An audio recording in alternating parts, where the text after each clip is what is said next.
Os empecilhos da vida cristã, e são muitos.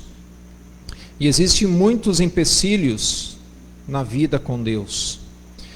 E nós temos alguns fatores que são externos, que nos afetam. Como, por exemplo, Satanás. Satanás afeta a vida do crente, sim ou não? Você consegue controlá-lo? Não. É uma força externa. Pessoas à nossa volta, muitas vezes atrapalham ou tentam desviar, certo?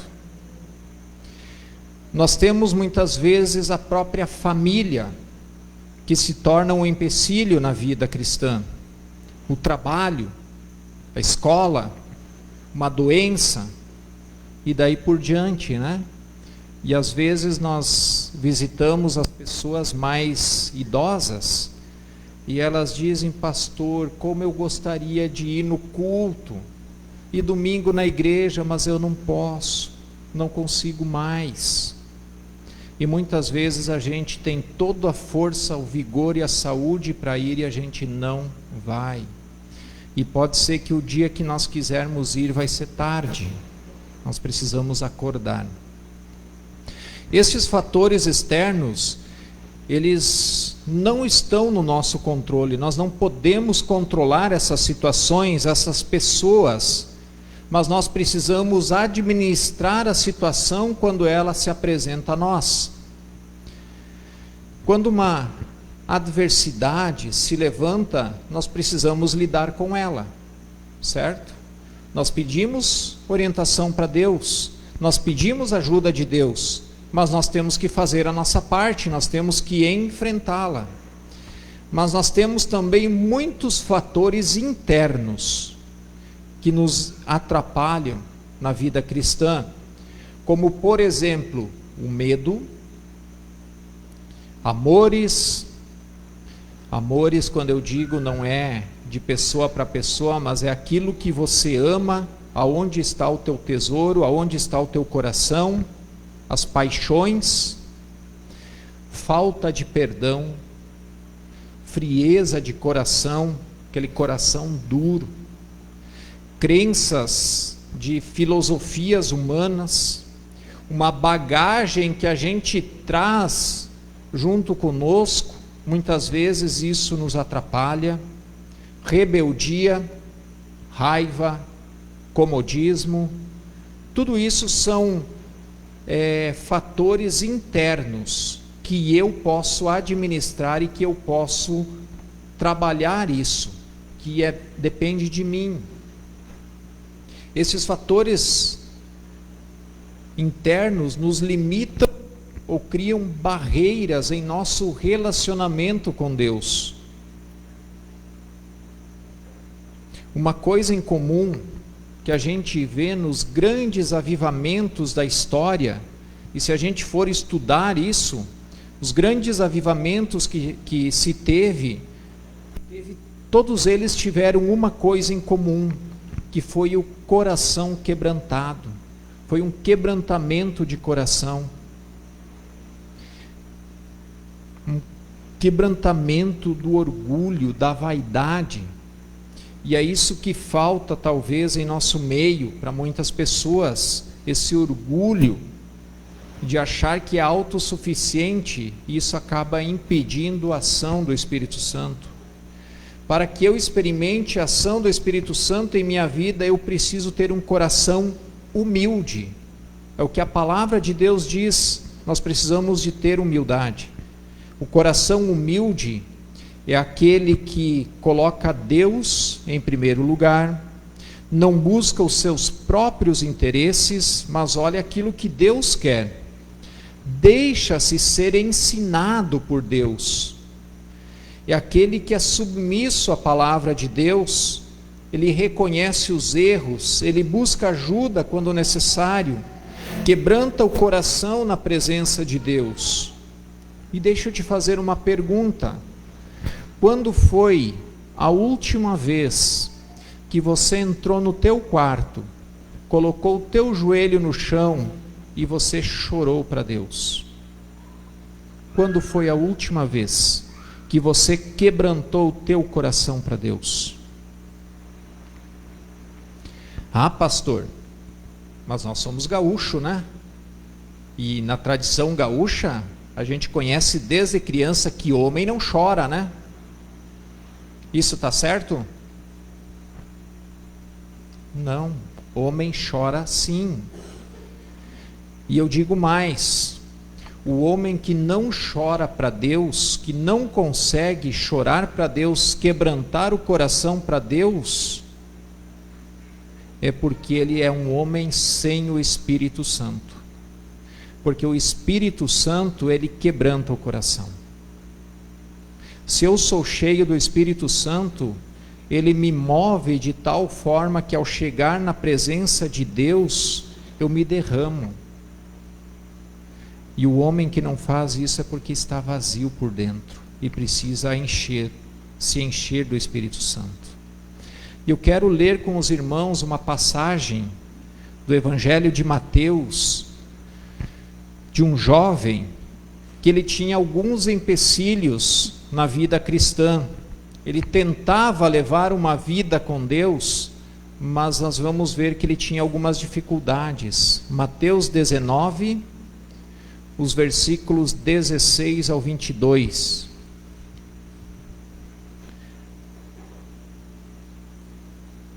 Vai falar a passagem do jovem rico, um jovem que teve um encontro com Jesus. Mas ter um encontro com Jesus não diz nada, porque esse texto também mostra que ele teve um encontro com Jesus, mas saiu sem Cristo.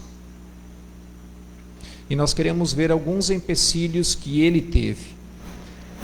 Mateus 19, 16 ao 22, diz assim: E eis que alguém, aproximando-se de Jesus, lhe perguntou: Mestre, que farei de bom para alcançar a vida eterna? Jesus respondeu: Por que você me pergunta a respeito do que é bom? Bom só existe um. Mas se você quer entrar na vida, guarde os mandamentos. E ele lhe perguntou: Quais? Jesus respondeu: Não mate, não cometa adultério, não furte, não dê falso testemunho, honre o seu pai e sua mãe, e ame o seu próximo como a você ama a si mesmo. O jovem disse: Tudo isso tenho observado. O que me falta ainda? Jesus respondeu: Se você quer ser perfeito, vá, venda os seus bens, dê o dinheiro aos pobres e você terá um tesouro nos céus. Depois, venha e siga-me. Mas o jovem, ouvindo estas palavras, retirou-se triste, porque era dono de muitas propriedades. Nós vemos então aqui esse texto que este homem, este jovem, ele era um jovem rico. Nos textos paralelos do Evangelho de Lucas e de Marcos, ele diz que era um homem importante dentro da sociedade. E ele veio para Jesus com uma pergunta, mas ele sai sem uma decisão. E ele sai sem Cristo. E nós queremos ver aqui alguns empecilhos que causaram isso, para que ele saísse de lá sem Cristo. E o primeiro empecilho que esse rapaz tinha é o orgulho. Nós vemos que ele chega para Jesus,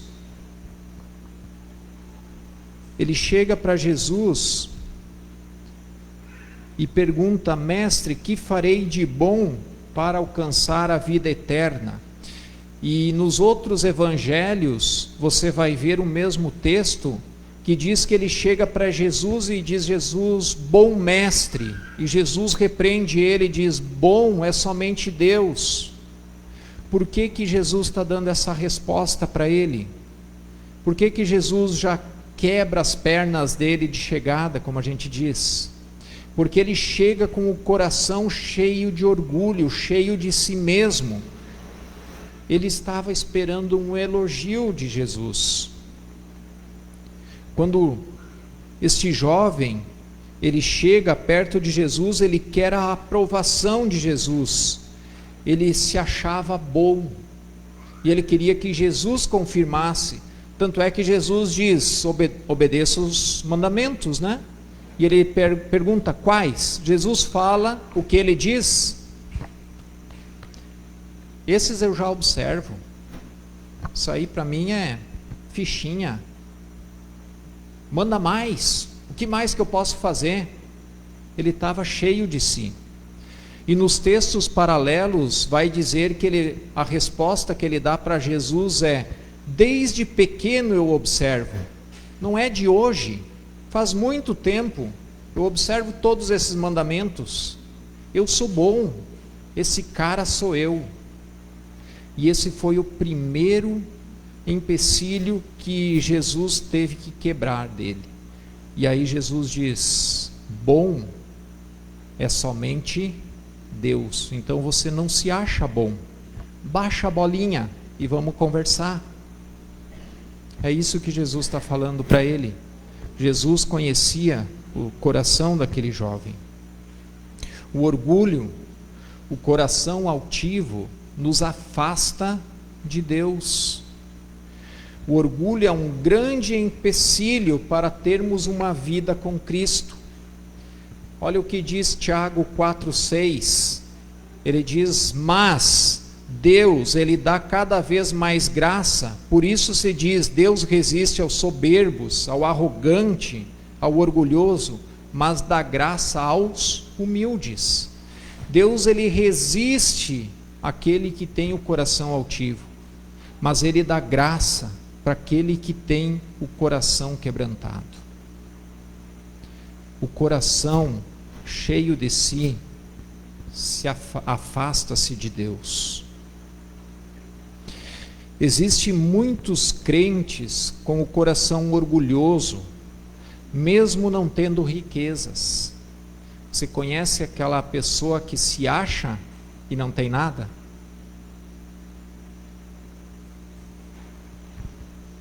Pessoas que precisam quebrar o orgulho, a vaidade, a autossuficiência. Aquelas pessoas que acham que eles sozinhos dão conta de tudo, não precisam de ajuda de ninguém, e muitas vezes nem mesmo de Deus. E se afastam, porque Ele diz: eu sei, eu me viro, deixa comigo. Acham que podem tudo sozinho.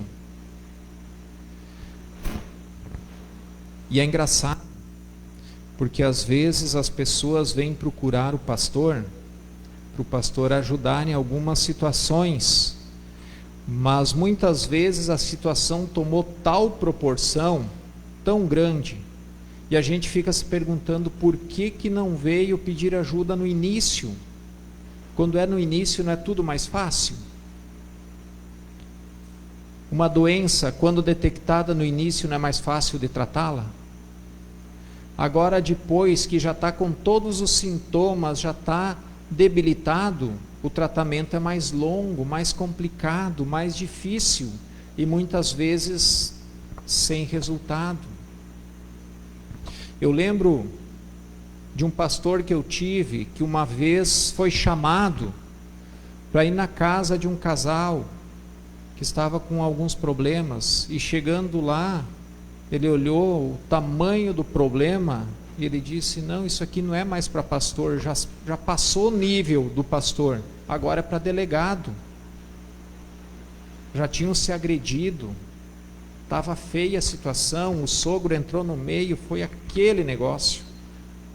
Então às vezes a gente tem que quebrar esse orgulho e pedir ajuda, estender a mão e dizer assim: eu preciso de ajuda. Este é o papel da igreja. A Bíblia não diz que nós devemos orar uns pelos outros? Sim ou não? Como é que eu vou orar pelo problema do Wilson se o Wilson não me fala? E eu pergunto: Wilson, está tudo bem? Está tudo 10, se melhorar vira festa. E de repente está com um problemão, mas ele não se abre, não pede ajuda. Ah, mas o que você vai fazer? Olha, pelo menos orar, né? Cumprir aquilo que a Bíblia diz: orai uns pelos outros. Nós devemos quebrar o orgulho do nosso coração. O jovem faz essa pergunta: o que posso fazer para herdar a vida eterna? A pergunta dele está certa, e nós deveríamos olhar para Deus e sempre pedir: Senhor, estou no caminho certo? Preciso fazer alguma coisa? O que eu preciso mudar? Mas eu preciso estar com o coração aberto à mudança. E aí Jesus coloca aqui alguma lista, né, do que ele devia fazer no versículo 18: não mate, não cometa adultério, não furte, não dê falso testemunho, honre teu pai e tua mãe. Ele dá as direções. E a resposta foi: isso eu já faço. Isso eu já faço. E aí nos leva no segundo ponto de algo que ele precisava ser quebrado ali, algo que atrapalhava, que é a religiosidade. Aquele jovem estava num ciclo de religiosidade, ele cumpria os mandamentos, mas ele não tinha Deus em primeiro lugar. E o fato de eu ler a Bíblia todo dia, o fato de eu orar todo dia, o fato de eu vir na igreja todo dia, de talvez fazer rituais e rezas todo dia, não me faz um cristão, me faz um religioso. De fato, eu me torno cristão quando eu tenho a Cristo em primeiro lugar na minha vida, como o único e suficiente Senhor e Salvador. Fora disso, não há salvação. A religiosidade é algo que atrapalha a vida cristã, porque ela dá uma falsa sensação de cristianismo. Ah, mas eu faço tudo, eu vou na igreja, eu vou no estudo, eu oro, dou meu dízimo, minha oferta. Isso não faz você um cristão, faz você um religioso. Você precisa ir mais além. Tem pessoas que ligam, parece que o piloto automático, e até a sua oração em casa parece algo repetido de uma forma que está orando e nem mais pensando naquilo que se fala. E isso a gente tem que cuidar muito nos ministérios, quem exerce cargos na igreja. Por exemplo, no ministério de louvor. O ministério de louvor é um ministério bem complicado nessa área. Por quê? Porque muitas vezes a gente se ata e fica muito preso à técnica de cantar corretamente, afinado, no tempo certo, no instrumento, do jeito de tocar, como foi ensaiado, e fica tão preso na técnica que esquece que eu preciso adorar. E agora eu me torno um profissional dentro da igreja e eu toco muito bem, mas o meu louvor não chega aos céus. Dá para entender? Como também outros ministérios se prende pensando muitas vezes em estratégias, em como conseguir atrair mais pessoas. Você vê um grande movimento hoje para atrair jovens para a igreja, e aí você vê igrejas se transformando, e aí pintam todas as paredes de preto, colocam iluminação, canhão de luz, e colocam não sei o que, e vamos botar a banda tocando assim, nesse estilo, para atrair os jovens. E aí muitas vezes nessa estratégia de atrair as pessoas, esquecem que a igreja não é um local de atrair pessoas, mas é um lugar para transformar vidas. E as pessoas, conforme vão entrando na porta da frente, vai saindo na porta dos fundos, porque ali não tem aquilo que muda, aquilo que transforma a vida, que é o evangelho da salvação. É só oba-oba. Se nós fizer festa todo domingo, a gente enche a igreja. Agora, se você quiser dar um banquete da palavra de Deus, muitas vezes não atrai. Mas a gente tem que lembrar qual que é o verdadeiro sentido de uma igreja e por que tem a igreja.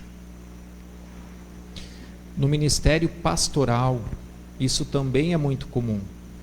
E muitas vezes a gente também liga o piloto automático e a gente pega a Bíblia para ler em casa e a gente começa a ler e naquele texto começa a saltar os olhos e a gente começa a ver e olhar e nossa, como esse texto daria uma pregação excelente, um sermão bom, e aí você já começa a ligar os pontos e linkando com outros textos e acaba esquecendo de se alimentar da palavra de Deus. E o teu devocional agora virou algo de trabalho.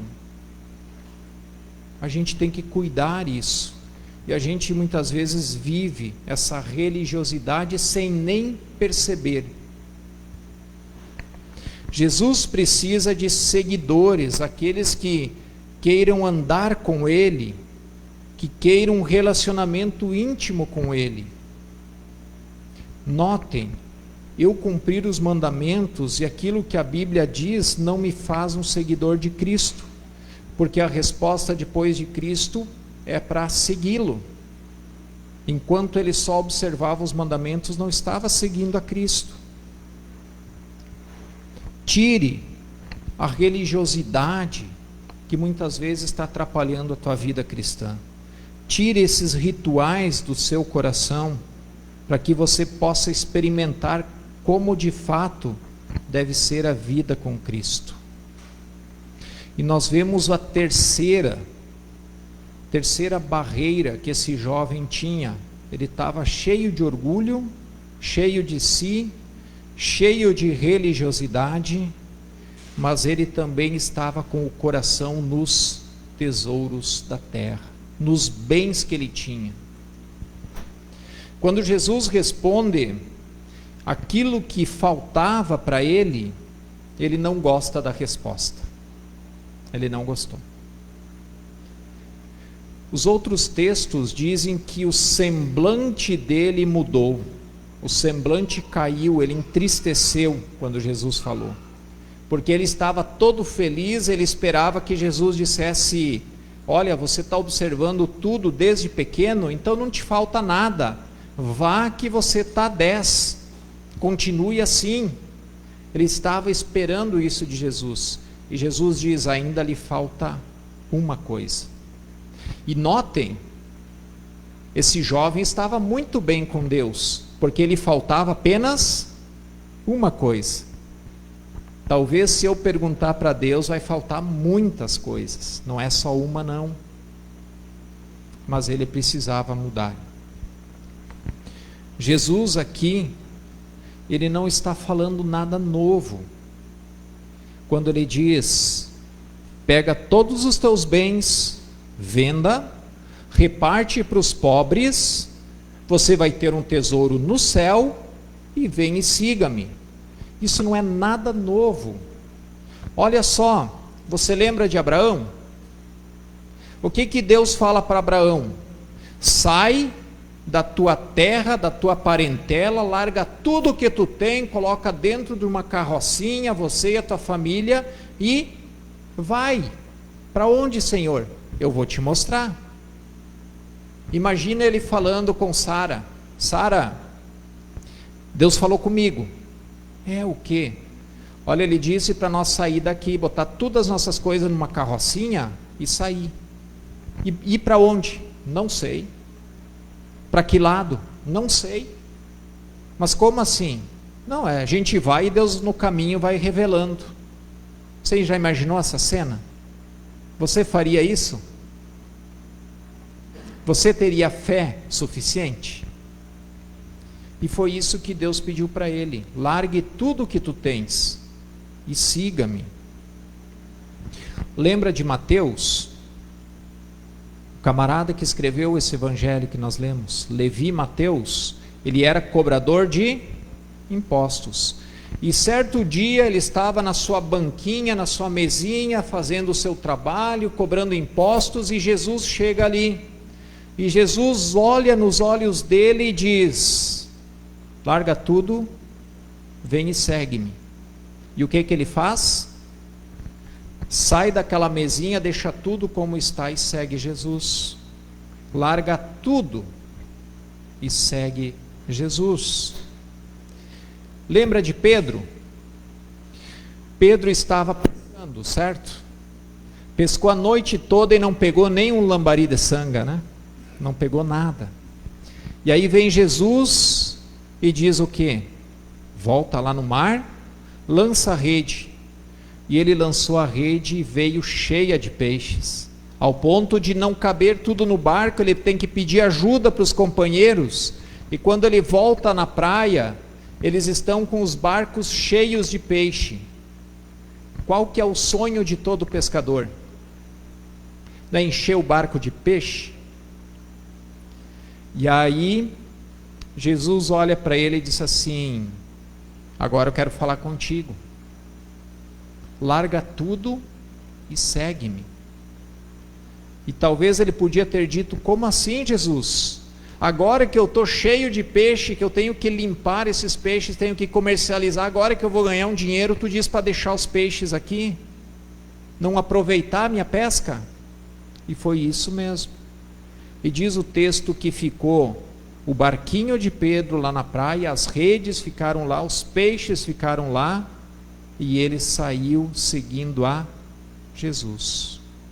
O que Jesus pede para esse jovem não é nada novo, e é o que talvez ele precisa pedir para você: largue e siga-me.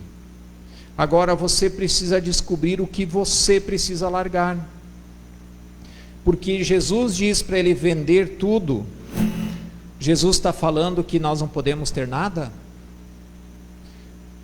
O problema aqui não é os bens, mas é onde está o coração. O coração daquele jovem estava no tesouro, estava nos bens. A pergunta é: onde está o teu coração? Aonde está o teu tesouro? O que Jesus tem que pedir para você largar?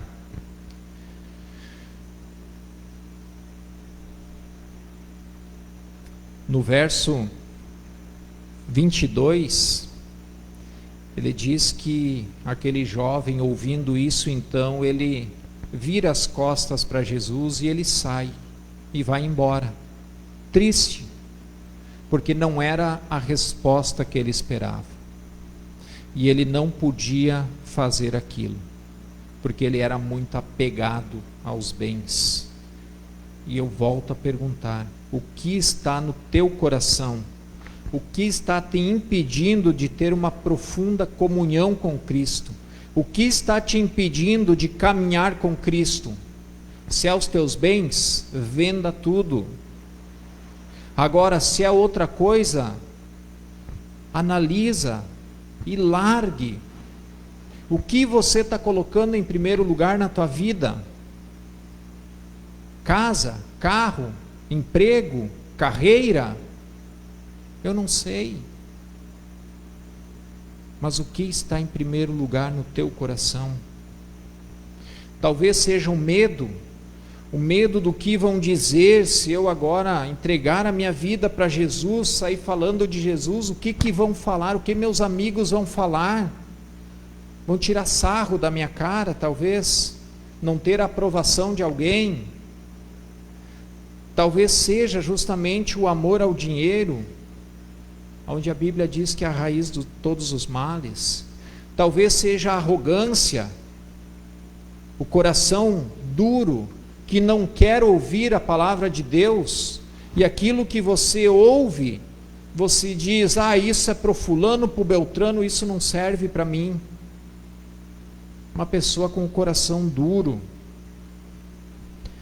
Talvez seja crenças filosóficas que você ainda não se libertou, que talvez você aprendeu no passado, algo que vai contrário à palavra de Deus, e você fica se questionando. Talvez é aquela bagagem daquilo que você foi doutrinado quando era pequeno, antes de se converter. Talvez seja uma rebeldia a ponto de não se sujeitar e se submeter a Deus.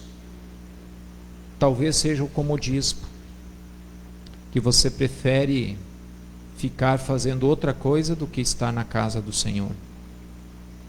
Eu não sei o que falta, mas eu preciso saber o que falta na minha vida, e você precisa saber o que falta na tua. Faça uma autoanálise. Será que Jesus é realmente o primeiro na tua vida? Você tem certeza disso?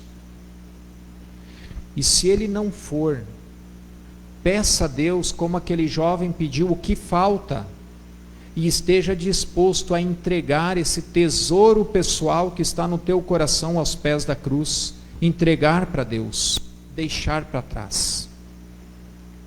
Faça essa pergunta para Deus: o que falta?